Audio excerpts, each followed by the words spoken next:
ഇന്ന് ഒരുപാട് പേരെ എഫക്റ്റ് ചെയ്യുന്നൊരു കണ്ടീഷനാണ് കുടവയർ അല്ലെങ്കിൽ ബെല്ലി ഫാറ്റ് എന്ന് പറയുന്നത്. അപ്പോൾ ഇത്തരം സാഹചര്യങ്ങളിൽ നമ്മൾ ഒഴിവാക്കേണ്ടതായിട്ടുള്ള കുറച്ച് ഭക്ഷണ പദാർത്ഥങ്ങളുണ്ട്.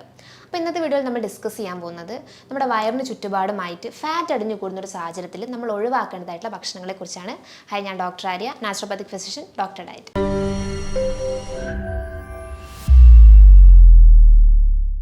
മുൻകാലങ്ങളിലൊക്കെ മുതിർന്ന ആൾക്കാരായിരുന്നു ഏറ്റവും കൂടുതൽ ഇത്തരത്തിലൊരു കണ്ടീഷൻ എഫക്റ്റ് ചെയ്തുകൊണ്ടിരുന്നത്. എന്നാൽ ഇന്ന് ചെറിയ കുട്ടികളിൽ വരെ കുടവയറ് കണ്ടുവരുന്നുണ്ട്. നമ്മുടെ ഭക്ഷണത്തിലൂടെ നമ്മൾ ഇൻടേക്ക് ചെയ്യുന്ന ആ ഒരു ഫുഡിനകത്തുണ്ടാകുന്ന എനർജി എന്ന് പറയുന്നത് നമ്മുടെ ബോഡിയിൽ എക്സസ് ആവുന്ന സമയത്ത് അത് ഫാറ്റിൻ്റെ ഫോമിലാണ് സ്റ്റോർ ചെയ്യുന്നത്. അപ്പം നമുക്ക് അധികമായിട്ട് എനർജി വേണ്ട സാഹചര്യങ്ങളിൽ നമ്മൾ ഈ സ്റ്റോർഡ് ഫോം ഓഫ് എനർജി ആയിട്ടുള്ള ഫാറ്റിന് നമ്മൾ യൂട്ടിലൈസ് ചെയ്യുന്നുണ്ട്. അപ്പോൾ ഇത് ലാർജ് എമൗണ്ട് ആയി വരുന്ന ഒരു സമയത്ത് നമ്മുടെ ബോഡിയിൽ അത് പല വിസറൽ ഓർഗൻസിന് ചുറ്റുപാടുമായിട്ടൊക്കെ സ്റ്റോർ ചെയ്യുന്നു. നോർമലി ഇത് സ്റ്റോർഡ് ആവുന്നത് നമ്മുടെ ലിവറിന് ചുറ്റുപാടുമായിട്ടാണ്. അതുകൊണ്ട് തന്നെ ഇത് അധികമായിട്ട് നമ്മുടെ ബോഡിയിൽ, അതായത് അധികമായിട്ട് ഫാറ്റ് ഡെപ്പോസിഷൻ ഉണ്ടാകുന്നൊരു സമയത്ത് അത് നമുക്ക് കുടവയറും അതുപോലെ തന്നെ വയറിന് ചുറ്റുപാടുമായിട്ട് ഫാറ്റ് അടിഞ്ഞു കൂടുകയും അത്തരത്തിലാണ് നമുക്കിങ്ങനെ കുടവയറ് പോലൊരു ബുദ്ധിമുട്ടുകളൊക്കെ പൊതുവെ കണ്ടുവരുന്നത്. ഇത്തരത്തിൽ വിസറൽ ഫാറ്റ് ഉണ്ടാകുന്ന സമയത്ത് നമ്മുടെ വയറിന് ചുറ്റുപാടുമായിട്ട് ഇങ്ങനെ അടിഞ്ഞു കൂടുന്ന സമയത്ത് നമ്മുടെ ഇൻറ്റേർണൽ ഓർഗൻസിനൊക്കെ ഒരുമാതിരി പ്രഷർ കിട്ടും. അതായത് നമ്മുടെ പാൻക്രിയാസിനും നമ്മുടെ ഇൻറ്റസ്റ്റൈനും അതുപോലെ നമ്മുടെ ഹാർട്ടിനും അങ്ങനെ പല ഓർഗൻസിനായിട്ട് ഒരു പ്രഷർ കിട്ടും. അതായത് ഈ ഫാറ്റിൻ്റെ ആ ഒരു പ്രഷർ നമുക്ക് കിട്ടും. അപ്പോൾ ഈ പാൻക്രിയാസിന് ഫാറ്റ് ഉണ്ടാകുന്ന സമയത്താണ് നമുക്ക് ഇൻസുലിൻ റെസിസ്റ്റൻസ് പോലുള്ള ബുദ്ധിമുട്ടുകൾ ഉണ്ടാവുകയും അത് ഫർദർ നമുക്ക് ഡയബറ്റിസ് പോലുള്ളൊരു ബുദ്ധിമുട്ടിലേക്കാണ് കൊണ്ടുപോകുന്നത്. അതുപോലെ നമുക്ക് ഇൻറ്റസ്റ്റൈൻ റിലേറ്റഡ് ആയിട്ട് നമുക്ക് എന്തെങ്കിലും ഒരു പ്രഷറും കാര്യങ്ങളൊക്കെ വരുന്ന സമയത്ത് അത് നമുക്ക് അസിഡിറ്റി, ഇൻഡൈജഷൻ പോലുള്ള ബുദ്ധിമുട്ടുകൾ, അതുപോലെ തന്നെ കൃത്യമായിട്ട് നമ്മുടെ മോഷനൊന്നും ക്ലിയർ അല്ലാത്ത സാഹചര്യങ്ങൾ, ഇങ്ങനെ പല ബുദ്ധിമുട്ടുകൾ നമുക്ക് ഇൻറ്റസ്റ്റൈൻ പ്രഷർ കൊണ്ട് നമുക്ക് വരാം. അതുപോലെ തന്നെ നമുക്ക് ഹാർട്ടിന് ഫാറ്റ് ഡെപ്പോസിഷൻ അല്ലെങ്കിൽ ഹാർട്ടിന് ചുറ്റുപാടുമായിട്ട് ഇത്തരത്തിലൊരു പ്രഷർ വരുന്ന സമയത്താണ് നമുക്ക് BP വേരിയേഷൻസ് വരുന്നത്. അതുപോലെ നമുക്ക് ചീത്ത കൊളസ്ട്രോളിൻ്റെ അളവ് കൂടുന്നത്, നമ്മുടെ ഹാർട്ടിൽ ബ്ലോക്കുകൾ, സ്ട്രോക്ക് പോലുള്ള കണ്ടീഷൻസ് ഒക്കെ വരുന്നത്. അപ്പോൾ ഇത്തരത്തിൽ നമ്മുടെ ബോഡിയിൽ എക്സസ് ആയിട്ട് ഫാറ്റ് നമ്മുടെ വിസറൽ ഓർഗൻസ് ചുറ്റുപാടുമായിട്ടും നമ്മുടെ അബ്ഡോമിനൽ ക്യാവിറ്റിയിലൊക്കെ ആയിട്ടൊക്കെ അടിഞ്ഞു കൂടുന്ന സമയത്ത് ഇങ്ങനെ ഇൻറ്റേർണൽ ഓർഗൻസ് എഫക്റ്റ് ചെയ്യുന്ന രീതിയിലാണ് അത് മാറുന്നത്. അതുപോലെ തന്നെ നമ്മുടെ നട്ടലിൻ്റെ ഭാഗത്തൊക്കെ എക്സസ് ആയിട്ട് ഫാറ്റ് അടിഞ്ഞു കൂടുന്ന സാഹചര്യത്തിൽ നമുക്ക് നടുവേദന പോലുള്ള ബുദ്ധിമുട്ടുകളൊക്കെ പൊതുവേ കണ്ടുവരാറുണ്ട്. നമ്മുടെ ബോഡിയിൽ വിസറൽ ഫാറ്റ് എക്സസ് ആയിട്ട് ഉണ്ടാകുന്ന ഒരു സാഹചര്യത്തിൽ നമുക്ക് ഇതുപോലെ തന്നെ എക്സസ് ഫാറ്റ് അക്യുമുലേഷൻ ഉണ്ടാകുന്നത് വഴി നമുക്ക് സൈറ്റോകൈൻസിൻ്റെ ഒക്കെ ഫോർമേഷൻ ഉണ്ടാകുന്നു. ഇത് ഫർദർ നമുക്ക് ഇൻഫ്ലമേറ്ററി കണ്ടീഷൻസ്, അതായത് നീർക്കെട്ട് പോലുള്ള ബുദ്ധിമുട്ടുകളും അലർജി കണ്ടീഷൻസ് ഒക്കെ ഉണ്ടാക്കാൻ ഒരു കാരണമാവുന്നുണ്ട്. അത്തരം സാഹചര്യത്തിലാണ് നമുക്ക് ഇതുപോലെ ഫാറ്റ് ലിവർ പോലുള്ള ബുദ്ധിമുട്ടുകളും മറ്റ് ഓർഗൻ റിലേറ്റഡ് ആയിട്ടുള്ള കംപ്ലയിൻസ് ഒക്കെ പൊതുവേ കണ്ടുവരുന്നത്. അടുത്തതായിട്ട് നമ്മുടെ ബോഡിയിൽ ഇത്തരത്തിൽ ഫാറ്റ് അടിഞ്ഞു കൂടാൻ സാഹചര്യം ഉണ്ടാകുന്ന എന്തൊക്കെ കാരണങ്ങൾ കൊണ്ടാണെന്നാണ് നോക്കാൻ പോകുന്നത്. പ്രധാനമായിട്ട് നമുക്കറിയാം എക്സസ് ആയിട്ട് നമ്മൾ ഭക്ഷണം കഴിക്കുന്നത് കൊണ്ടാണ് ഒന്നാമത്തെ കാരണം എന്ന് പറയുന്നത്. അതായത് നമ്മൾ ഒരുപാട് ഭക്ഷണം എടുക്കുന്ന സമയത്ത് നമുക്ക് ധാരാളമായിട്ട് എനർജി നമ്മുടെ ബോഡിയിലേക്ക് വരികയും അത് ഫാറ്റ് ഫോമിലേക്ക് അക്യുമുലേറ്റ് ആവുകയാണ് ചെയ്യുന്നത്. എന്നാൽ ആക്ടിവിറ്റീസും കാര്യങ്ങളൊന്നും ചെയ്യാതിരിക്കുന്ന സമയത്ത് നമുക്ക് ഈ ഫാറ്റ് ലോങ് ടേം ആയിട്ട് അടിഞ്ഞു കൂടുകയും അതൊരു എനർജി യൂട്ടിലൈസ്ഡ് ആവാണ്ടിരിക്കുന്ന സാഹചര്യം വരികയും നമുക്കിതൊരു ഡെപ്പോസിഷനായി അല്ലെങ്കിൽ കുടവയറ് പോലെയോ വിസറൽ ഫാറ്റ് പോലുള്ള ബുദ്ധിമുട്ടുകളിലേക്കാണ് കൊണ്ടുപോകുന്നത്. രണ്ടാമത്തെ കാരണം നമ്മൾ പറഞ്ഞ പോലെ തന്നെ എക്സസൈസ് ഇല്ലാത്തൊരവസ്ഥ, അതായത് സെഡൻറ്ററി ലൈഫ് സ്റ്റൈൽ കൊണ്ടുപോകുക, ഇരുന്ന് മാത്രം ജോലി ചെയ്യുന്ന ആൾക്കാർ, എക്സസൈസ് ആയിട്ട് ഭക്ഷണം എടുക്കുന്നുണ്ട് പക്ഷേ ആക്ടിവിറ്റീസും കാര്യങ്ങളൊന്നും ഇല്ലാതെ ആ എനർജി യൂട്ടിലൈസ്ഡ് ആവാതിരിക്കുന്ന ഒരു സാഹചര്യം. മൂന്നാമത്തെ കാരണം എന്ന് പറയുന്നത് നമുക്ക് എക്സസ് ആയിട്ട് ഉണ്ടാകുന്ന സ്ട്രെസ്സും ടെൻഷനും കാര്യങ്ങളൊക്കെയാണ്.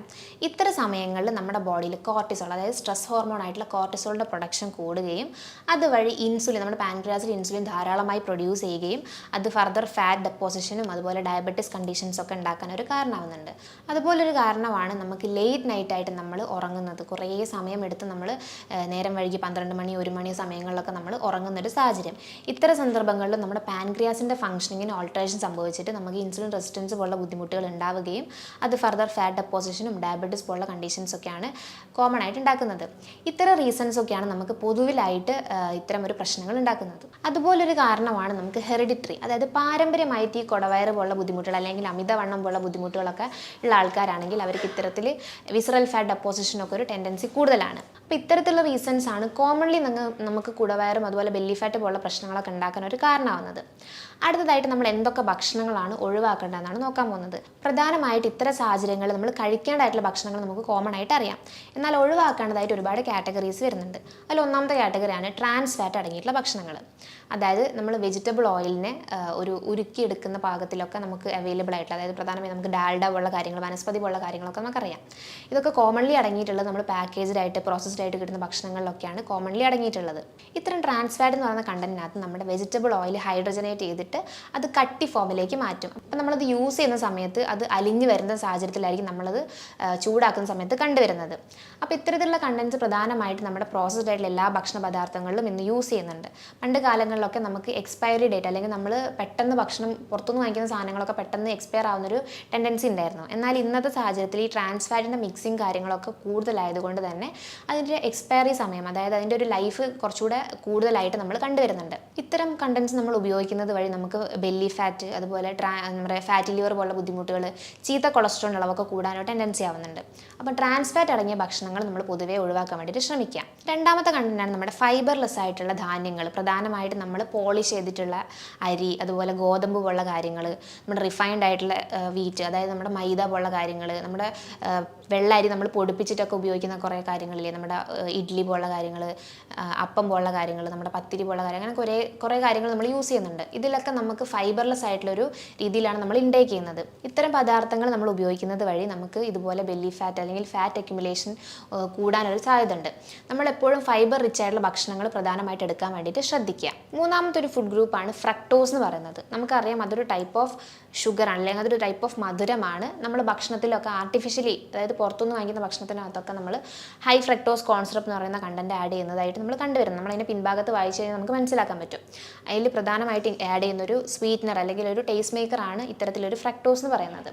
അപ്പോൾ ഇത് നമ്മൾ എക്സസ് ആയിട്ട് ഉപയോഗിക്കുന്ന സമയത്ത് നമുക്ക് ഇൻഫ്ലമേറ്ററി കണ്ടീഷൻസ് ഒക്കെ ഉണ്ടാകാനായിട്ട് ടെൻഡൻസി ഉണ്ട്. അതായത് നമ്മുടെ ശരീരത്തിൽ ഇപ്പം സ്ത്രീകളിലൊക്കെ ആണെങ്കിൽ PCOD പോലുള്ള ബുദ്ധിമുട്ടുകളൊക്കെ ഉണ്ടാക്കാനൊരു കാരണമാകുന്നുണ്ട്. അതുപോലെ തന്നെ ബെല്ലി ഫാറ്റും പ്രശ്നങ്ങളൊക്കെ ഉണ്ടാക്കുന്നുണ്ട്. ഇത് നമ്മൾ പുറത്തുനിന്ന് വാങ്ങിക്കുന്ന ഭക്ഷണത്തിൽ മാത്രമല്ല, നമ്മൾ ജ്യൂസ്, അതായത് നമ്മൾ ഫ്രഷ് ഫ്രൂട്ട് ജ്യൂസ് ഉണ്ടാക്കുന്ന സമയത്ത് അതിനകത്തുള്ള ഫൈബേഴ്സൊക്കെ ബ്രേക്ക് ആയിട്ട് ഈ ഫ്രക്ടോസ് ആണ് കൂടുതലായിട്ട് കണ്ടുവരുന്നത്. അപ്പോൾ ഇത് നമ്മൾ ഓവറായിട്ട് ഇൻടേക്ക് ചെയ്യുന്ന സമയത്ത് നമുക്ക് ഇതുപോലെ പൊണ്ണത്തടി പോലുള്ള ബുദ്ധിമുട്ടുകളൊക്കെ കോമൺ ആയിട്ട് കണ്ടുവരുന്നുണ്ട്. അതുകൊണ്ട് എപ്പോഴും നമ്മൾ ശ്രദ്ധിക്കേണ്ട കാര്യം എന്ന് പറയുന്നത് നമ്മൾ ഫ്രൂട്ട്സ് അതേ ഫോമിൽ, നമ്മൾ അതേ റോ ഫോമിൽ തന്നെ കഴിക്കാൻ വേണ്ടി ശ്രമിക്കുക. കാരണം അതിൽ ഫൈബർ റിച്ച് ആയിരിക്കും. നാലാമത്തെ കാറ്റഗറിയാണ് നമ്മുടെ റെഡ് മീറ്റ് എന്ന് പറയുന്നത്. പ്രധാനമായിട്ട് നമുക്കറിയാം ബീഫ്, മട്ടൺ, പോർക്ക്, അതുപോലെ താറാവ് പോലുള്ള കാര്യങ്ങളിലൊക്കെയാണ് ഈ റെഡ് മീറ്റ് എന്ന് പറയുന്നത്. ഇത് നമ്മൾ എക്സസ് ആയിട്ട് എടുക്കുന്ന സമയത്ത് നമുക്ക് ഇൻസുലിൻ റെസിസ്റ്റൻസ് പോലുള്ള ബുദ്ധിമുട്ടുണ്ടാക്കും. അതുവഴി നമുക്ക് ഫാറ്റ് അക്യുമുലേഷൻ നമുക്കൊരു കാരണമാവുന്നുണ്ട്. ചില സാഹചര്യങ്ങളിൽ നമുക്ക് ഇത്തരത്തിലുള്ള റെഡ് മീറ്റ് ഒക്കെ എടുക്കേണ്ടതായിട്ട് വരുന്നുണ്ട്. എന്നാൽ നമ്മൾ ഓവറായിട്ട് എടുക്കുന്ന സമയത്ത് നമുക്ക് ഇതുപോലെ ഫാറ്റി ലിവർ പോലുള്ള പ്രശ്നങ്ങളും, ബെല്ലി ഫാറ്റ്, അതുപോലെ ചീത്ത കൊളസ്ട്രോൾ അളവ് കൂടുന്നത്, ട്രൈഗ്ലിസറൈഡ്സ് കൂടുന്നതൊക്കെ പൊതുവേ കോമൺ ആയിട്ട് കണ്ടുവരുന്നൊരു കാര്യമാണ്. അഞ്ചാമത്തെ കാറ്റഗറിയാണ് നമ്മുടെ സോഫ്റ്റ് ഡ്രിങ്ക്സ് എന്ന് പറയുന്നത്. അതായത് കാർബണേറ്റഡ് ഡ്രിങ്ക്സ് കാര്യങ്ങളൊക്കെ നമ്മൾ കോമൺലി ഇന്ന് കാണുന്ന ഒരു സാധനമാണ്.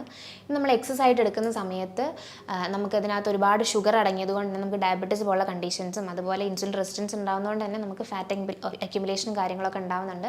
ഈ ആർട്ടിഫിഷ്യൽ സ്വീറ്റ്നസ് അടങ്ങിയിട്ടുള്ള ഈ ഡ്രിങ്ക്സ് നമ്മൾ എടുക്കുന്നത് വഴി നമ്മുടെ എക്സസ് ആയിട്ട് ഇൻടേക്ക് ചെയ്യുന്ന സമയത്ത് നമ്മുടെ ബ്ലഡ് ബ്രെയിൻ ബാരിയർ കടന്നിട്ട് നമുക്കിത് എക്സസ് ആയിട്ട് നമ്മുടെ ക്രേവിങ്സ് ഉണ്ടാക്കും.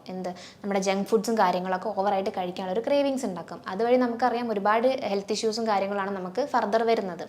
അതുകൊണ്ട് ഇത്തരത്തിൽ നമ്മുടെ ആർട്ടിഫിഷ്യൽ സ്വീറ്റ്നസ് ആഡ് ചെയ്തിട്ടുള്ള കാർബണേറ്റഡ് ഡ്രിങ്ക്സ് ഒക്കെ നമ്മൾ കംപ്ലീറ്റ്ലി ഒഴിവാക്കാൻ വേണ്ടിയിട്ട് ശ്രദ്ധിക്കുക. ആറാമത്തെ കാറ്റഗറിയാണ് നമ്മുടെ ആൽക്കഹോൾ. നമുക്കറിയാം ഏറ്റവും നമ്മുടെ ബോഡിയിൽ ഒരുപാട് ഹാംഫുൾ കണ്ടീഷൻസ് ഉണ്ടാക്കുന്നൊരു കാര്യമാണ് നമ്മൾ ഈ ആൽക്കഹോൾ കൺസംഷൻ എന്ന് പറയുന്നത്. ഇത് എക്സസ് ആയിട്ട് എടുക്കുന്ന സമയത്ത് നമ്മുടെ ലിവർ ഡാമേജ് പോലുള്ള കണ്ടീഷൻസ്, അതായത് ഫാറ്റ് ലിവർ വന്ന് അത് ഫർദർ ലിവർ സിറോസ് ആയിട്ട് അങ്ങനെ ഒരുപാട് കണ്ടീഷൻസ് നമുക്ക് ഉണ്ടാക്കുന്നുണ്ട്. ഇത് നമ്മൾ ഇൻടേക്ക് ചെയ്യുന്ന സമയത്ത് നമ്മുടെ ബോഡിയിൽ ഹൈ എനർജിയാണ് എത്തുന്നത്. അതായത് നമ്മൾ ഇതൊരു എംപ്റ്റി കലോറി ആയതുകൊണ്ട് തന്നെ നമ്മുടെ ഹൈ എനർജിയാണ് നമ്മുടെ ബോഡിയിലേക്ക് എത്തുന്നത്. അപ്പോൾ അത് നമ്മുടെ ബോഡി എത്രത്തോളം യൂട്ടിലൈസ് ചെയ്യണമെന്നില്ല. അതുകൊണ്ട് തന്നെ നമുക്ക് പൊതുവേ നമ്മൾ കണ്ടിട്ടുണ്ടാകും ഓവർ മദ്യപിക്കുന്ന ആൾക്കാർ അല്ലെങ്കിൽ ബിയറൊക്കെ കഴിക്കുന്ന ആൾക്കാർക്കൊക്കെ വയറ് ചാടിയിരിക്കുന്നത്. ഇതിനൊരു പ്രധാന കാരണം എന്ന് പറയുന്നത് ഹൈ എനർജി ആയതുകൊണ്ട് തന്നെ നമുക്ക് ഫാറ്റ് അക്യുമുലേഷൻ ഉണ്ടാകുന്നതുകൊണ്ടാണ്. അപ്പോൾ ഇത്തരം കണ്ടൻസ് ഒക്കെ നമ്മൾ പ്രധാനമായിട്ട് ഒഴിവാക്കാൻ വേണ്ടിയിട്ട് ശ്രദ്ധിക്കുക. ഈ പറഞ്ഞ 5-6 കാറ്റഗറീസ് ഓഫ് ഭക്ഷണങ്ങളാണ് നമ്മൾ മെയിനായിട്ട് നമ്മുടെ ബെല്ലി ഫാറ്റ് അല്ലെങ്കിൽ കുടവയറുണ്ടാകുന്ന സാഹചര്യങ്ങളിൽ നമ്മൾ ഒഴിവാക്കേണ്ടത്. ഈ പറഞ്ഞ കാര്യങ്ങൾ നിങ്ങൾക്ക് എന്തെങ്കിലും സംശയം ഉണ്ടെങ്കിൽ താഴെ കാണുന്ന നമ്പറിൽ കോൺടാക്ട് ചെയ്യാവുന്നതാണ്. മറ്റൊരു ഹെൽത്ത് വീഡിയോ ആയിട്ട് വീണ്ടും കാണാം. Thank you.